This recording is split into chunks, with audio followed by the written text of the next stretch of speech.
Lionel Messi scored early in regulation and converted the first shot in penalty kicks as Inter Miami beat Nashville. SC 10-9 on penalties in the Leagues Cup final on Saturday night. Messi scored midway through the first half, his 10th goal in 7 games since joining Inter Miami, all in the Leagues Cup competition as his new team claimed its first trophy. Messi also opened the penalties by converting his shot.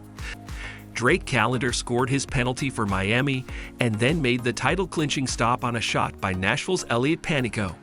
However, before we begin our video, we would greatly appreciate it if you would subscribe to our YouTube channel and also press the bell icon. Let's get started. Miami players hoisted Messi on their shoulders and had an extended celebration on the field long after the trophies had been handed out. Miami coach Tata Martino credited the new group of newcomers like Messi, Sergio Busquets, and Jordi Alba, quickly gelling with the team. "We had to incorporate a lot of new players, but I'm very impressed how it came together," Martino said through a translator. "I remember the first days in charge," Martino continued.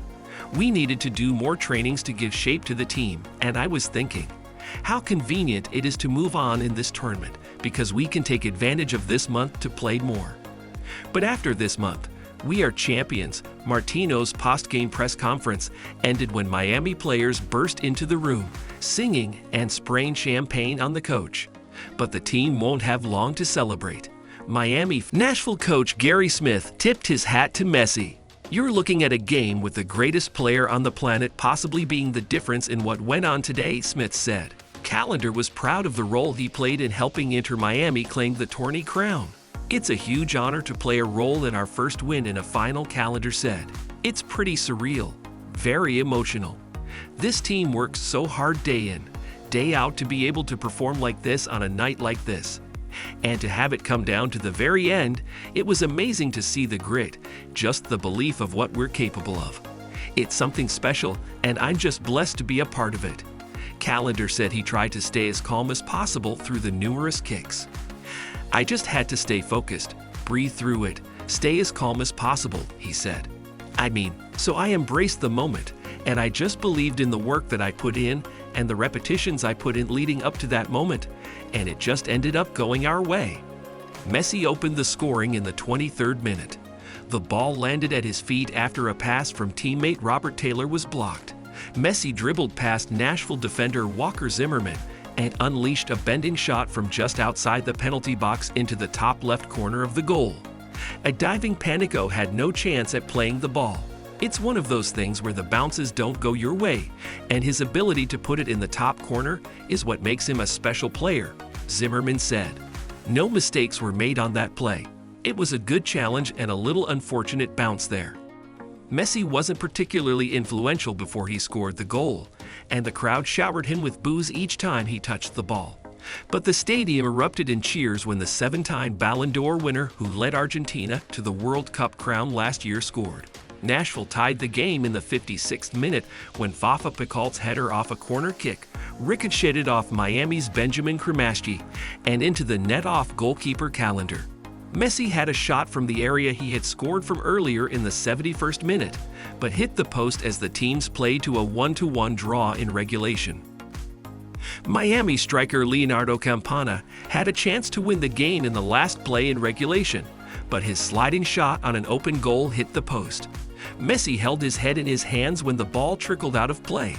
Messi mania had gripped Music City after Nashville SC advanced to the final against Miami with a win against Monterrey of the Mexican League on Tuesday.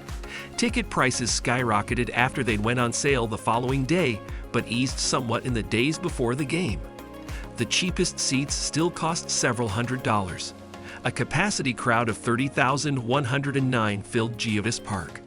Nashville native Reese Witherspoon brought out the game ball, and 2-time NBA MVP Giannis Antetokounmpo took some shots on goal before the game. Both are minority owners. The Messi of Miami is, in his own words, happy. Very happy. Happy to have moved his family to a city where they used to vacation. Happy to greet legions of adoring fans. Happy to show his young new team, Inter Miami of NLS, how to win. Less happy, perhaps, to deal with South Florida's crushing summer humidity.